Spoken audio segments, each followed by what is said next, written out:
BBC Urdu کے programme سیربین میں خوش آمدید. ہمارے لندن اسٹوڈیو سے میں ہوں عالیہ ناز کی. عالمی اقتصادی پابندیوں اور امریکی تنبیہ کے باوجود شمالی کوریا کی جانب سے ایک اور میزائل تجربہ. کیا خطہ کسی بڑے تنازع کی جانب بڑھ رہا ہے؟ نوجوان پاکستانی گولفر دامل عطا اللہ سری لنکا سے جونیئر گولف چیمپئن شپ جیت کر لوٹے ہیں، لیکن اس مقام تک پہنچنے میں انہیں کن مشکلات کا سامنا رہا؟ اور انڈیا سے ہجرت کر کے پاکستان آنے والے لوگوں کے کیا مشاہدات اور تجربات تھے؟ معاشرتی اور طبقاتی تقسیم نے ان کے ذہن پر کیا اثر چھوڑا؟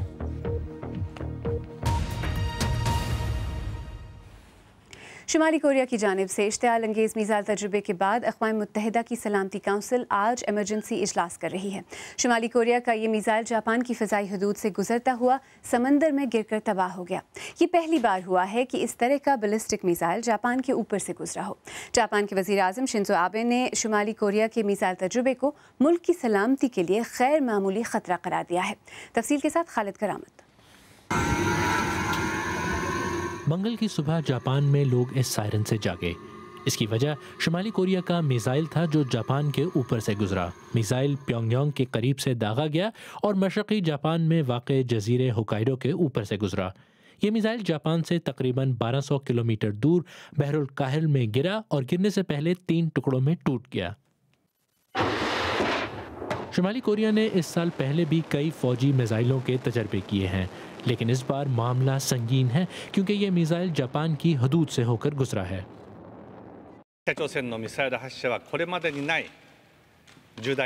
جاپانی وزیر اعظم نے کہا ہے کہ میزائل تجربہ شرمناک اور غیر معمولی قدم ہے اور یہ ایک سنجیدہ اور سنگین خطرہ ہے جو خطے کے امن اور سلامتی کو خراب کر رہا ہے.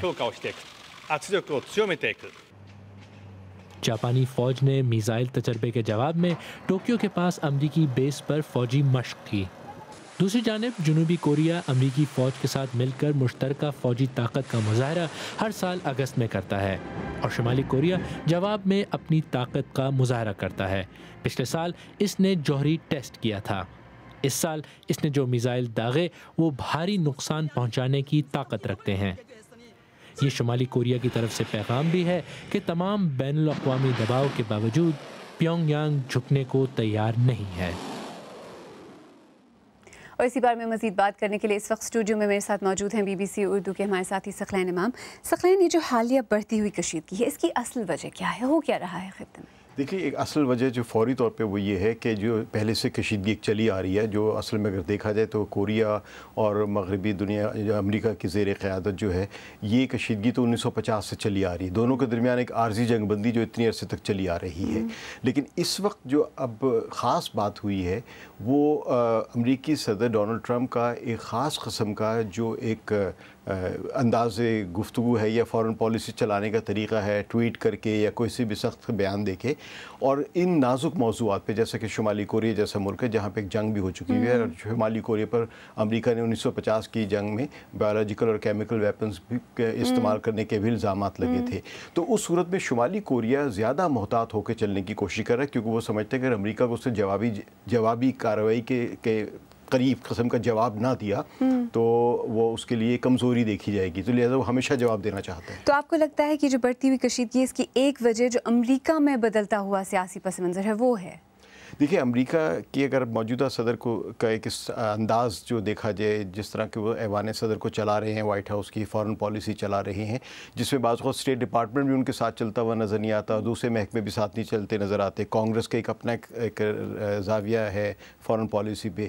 تو اس میں ان کی طرف سے جب بھی کوئی بیان آتا ہے اس کو کئی ملک اب اس لیے سنجیدگی سے دیکھ رہے ہیں کیونکہ انہوں نے ایک تو امریکہ کی تاریخ یہ رہی ہے کہ انہوں نے کئی جگہوں پہ رژیم چینج کرنے کی کوشش کی، عراق میں، شام میں، لیبیا میں، اور ساتھ ساتھ ابھی حال ہی میں انہوں نے شام میں میزائل بھی داغے ہیں، اپنے ایک کیمیکل ویپنز کے استعمال کرنے کا ایک الزام لگا کر پھر انہوں نے وہاں پہ شام پر میزائل پھینکے.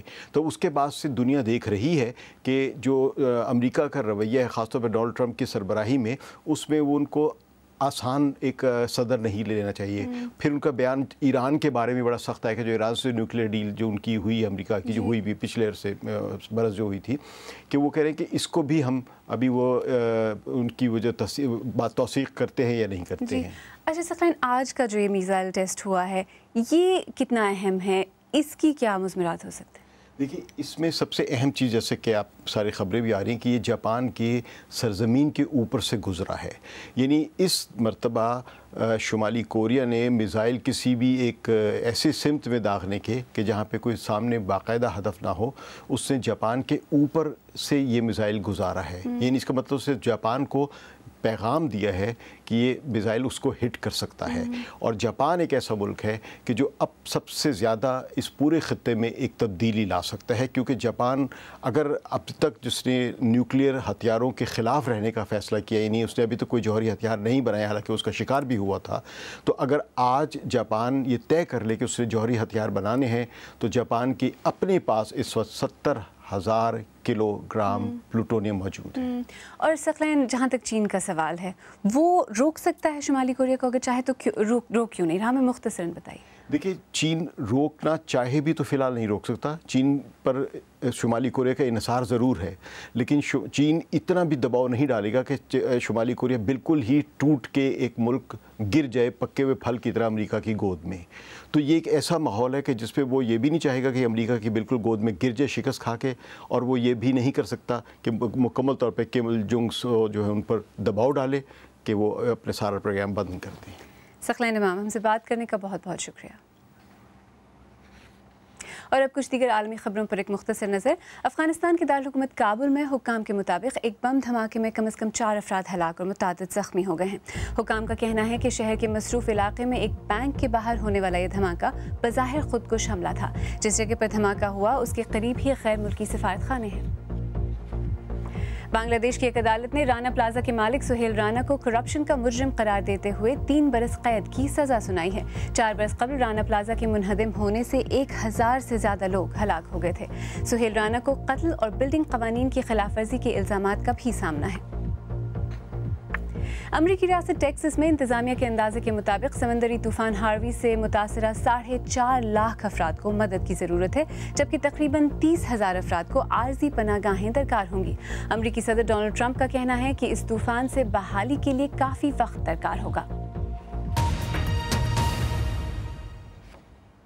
बेशतर मुल्कों के सरकारी दफातर में अब टाइप राइटर्स की जगह कंप्यूटर ले चुके हैं। इंडिया में भी इसकी ज़रबें डूब रही हैं और रियासत महाराष्ट्र में भी अगले माह से टाइप राइटर्स पर काम बंद हो जाएगा।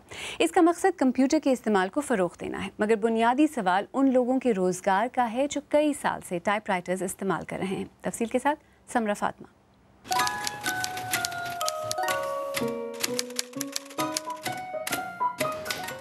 टाइपराइटर पर काम करने का यही मज़ा है। दिमाग पहचानता है कौन सा हर्फ कहाँ है और कौन सी उंगली उठानी चाहिए। इंडियन दफ्तरशाही का अहम हिस्सा रहे टाइपराइटर अब गुजरे ज़माने की शय होने जा रहे हैं। टाइपराइटर का इस्तेमाल सिखाने वाले अशोक फिक्रमंद हैं कि मुस्तकबिल में क्या होगा। अब उनके इंस्टीट्यूट में भी कम तालिब इल्म आते हैं। In the beginning we had 100 machines. शुरुआत में हमारे पास 100 मशीनें थीं, आज सिर्फ 45 मशीनें और 150 तालिब इल्म हैं। अब कंप्यूटर ये जगह ले लेंगे।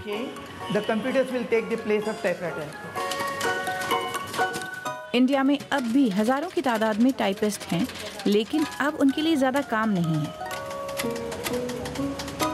25 साल से काम कर रहे हैं। पहला काम था, लेकिन अभी बिटर का जमाना आ गया, तभी काम कम हो गया। इंडिया के पहले वज़ीर आज़म जवाहरलाल नेहरू ने टाइपराइटर के इस्तेमाल को सनतकारी की अलामत बताया था, लेकिन सन 2009 में इंडियन कंपनी गोदरेज टाइपराइटर बनाना बंद करने वाली दुनिया की आखिरी कंपनी थी। आइए अब देखते हैं हमारी वेबसाइट bbcurdu.com पर आपकी दिलचस्पी किन खबरों में है। शुमाली कोरिया के मिसाइल तजुर्बे पर जापान बरहम, 11 माह तक महसूर रहकर लड़ते रहे। ये बयान है एक साबिक फ़ौजी मोहम्मद अमीन का, जिनकी कहानी काफ़ी पढ़ी जा रही है। और इंडिया चीन कशीदगी के दौरान कौन हारा और कौन जीता, इसमें भी क़ारीन खासी दिलचस्पी ले रहे हैं। BBC उर्दू के प्रोग्राम सरबीन में आगे चलकर देखिएगा, BBC उर्दू के हमारे पुराने साथी अली अहमद खान जब हिजरत करके इंडिया से पाकिस्तान आए तो वहाँ मौजूद मुआशरती ऊंच नीच ने उनके जहन पर क्या असरात छोड़े। और आपकी मुलाकात करवाएंगे नौजवान गोल्फर दामिल अताउल्लाह से, जिन्होंने हाल ही में पाकिस्तान की नुमाइंदगी करते हुए मुल्क के लिए गोल्ड मेडल जीता है। BBC उर्दू के प्रोग्राम सरबीन में एक बार फिर खुशामदीद। मैं हूँ आलिया नाज की। हाल ही में 14 बरस के पाकिस्तानी नौजवान दामिल अताउल्लाह ने श्रीलंका में मुनक़्क़दा जूनियर टीम गोल्फ चैम्पियनशिप में पाकिस्तान की नुमाइंदगी करते हुए गोल्ड मेडल जीता। ये उनका पहला इंटरनेशनल टूर्नामेंट था। वो अपनी कामयाबी का सेहरा किसको देते हैं और उनकी नज़र में पाकिस्तान में गोल्फ का मुस्तक़बिल क्या है? दामिल की कहानी उन्हीं की ज़बानी। मेरा नाम दामिल अताउल्लाह है, मैं 14 साल का हूँ।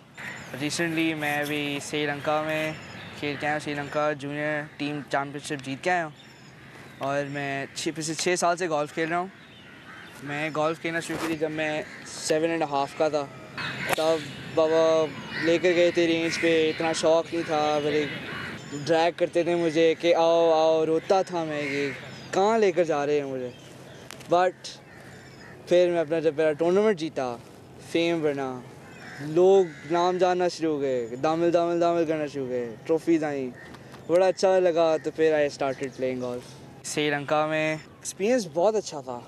मैं अपने से बड़े बच्चों के साथ खेला था, अपने से बेहतर बच्चों के साथ खेला था, गेम बेहतर हो रही थी, तो बहुत टफ था।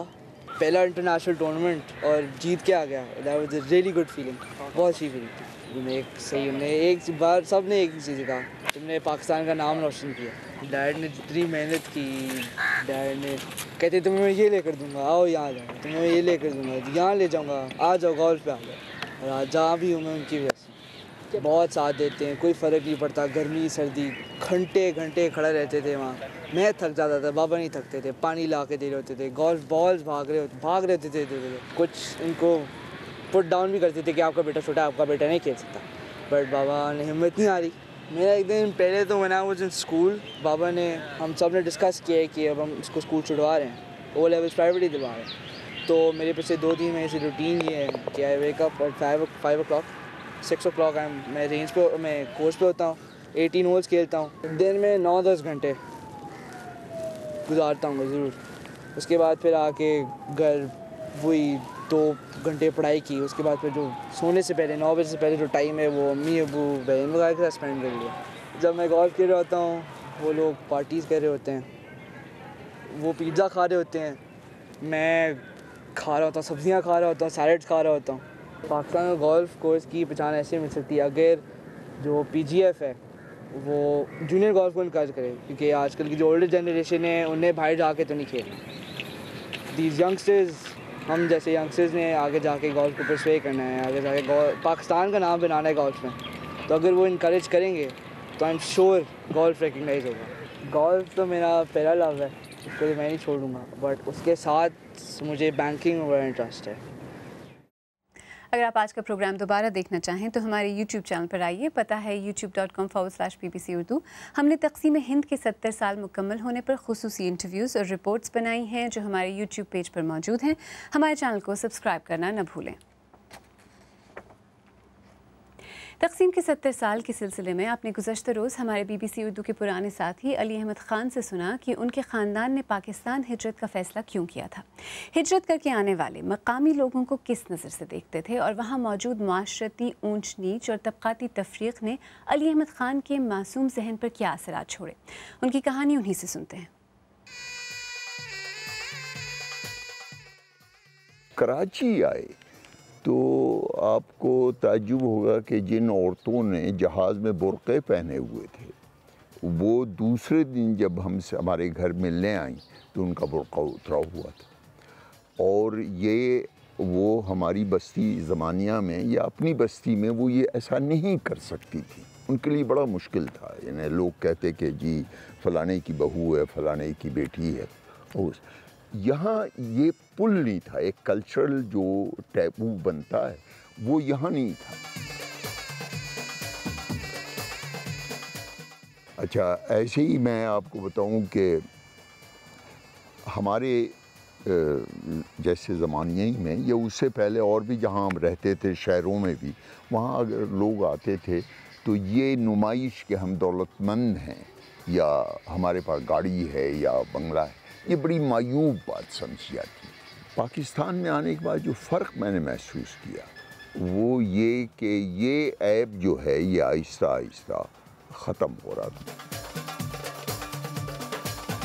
میں آپ کو ایک واقعہ بتاؤں، میرے ایک بزرگ تھے تو ان کے سامنے بیٹھے بیٹھے میں نے اپنے ایک رشتہ دار کا، جو بڑے قریبی رشتہ دار تھے، غالباً میرے ماموں تھے، میں نے ان کا ذکر کر دیا کہ جی وہ کلرک ہیں فلانے اس میں، تو ہر آدمی سناٹے میں آ گیا، اور بعد میں پھر مجھے میرے بزرگوں نے بتایا کہ یہ بات ایسے نہیں کہنی چاہیے۔ میں ہر ایک کے بارے میں تو نہیں کہہ سکتا، لیکن اپنے خاندان کے بارے میں کہ ہمیں وہ چیزیں جو ہمارے لیے بری ہو سکتی تھیں ان کو چھپاؤ، جو ہمارے لیے اچھی ہو سکتی تھیں ان کو بتاؤ، یعنی اس میں ایک تسنع کی کیفیت آ گئی نا۔ کچھ دنوں کے بعد ہم لوگ یہاں پشاور آ گئے، ہمارے چچا کی پوسٹنگ ہو گئی پشاور کی، یہاں آ گئے تو یہاں ایک صدر میں اب بھی وہ اسکول ہے، کانوینٹ ڈے پریزنٹیشن میری ہائی اسکول، تو وہاں ہمارا داخلہ ہوا سیکنڈ اسٹینڈرڈ میں۔ تو یہ جو کانوینٹ تھا وہ ایلیٹس کا اسکول تھا، یعنی یا تو بڑے بڑے قوانین کے بچے ہوتے تھے یا فوجی افسران کے، بیشتر فوجی افسران کے بچے ہوتے تھے۔ جو بچے یہاں عام اسکولوں میں پڑھتے تھے، یعنی وہ گورنمنٹ اسکولوں میں، وہ ان بچوں سے ہمارا ملنا جلنا بھی برا سمجھا جاتا تھا۔ ہمیں یہ بتایا جاتا تھا کہ تم یعنی اچھے ہو، تم بڑے ہو، تمہاری عزت الگ ہے۔ چنانچہ ہم پولیس والے کو پولیس والا نہیں کہتے تھے یا سپاہی جی نہیں کہتے تھے، ہم کہتے تھے کانسٹیبل، دیکھو یہ ہمیں بات بتائی جاتی تھی کہ ایسے بات کرو۔ علی احمد خان کی ہجرت کا سفر انہیں مغربی پاکستان سے اس وقت کے مشرقی پاکستان اور آج کے بنگلہ دیش لے گیا۔ تفصیل کل کی سیربین میں۔ اگر آپ چاہیں تو مجھ سے اور ہماری ٹیم کے دیگر ساتھیوں سے ٹویٹر پر بھی رابطہ کر سکتے ہیں۔ میرا ٹویٹر ہینڈل ہے @عالیہ۔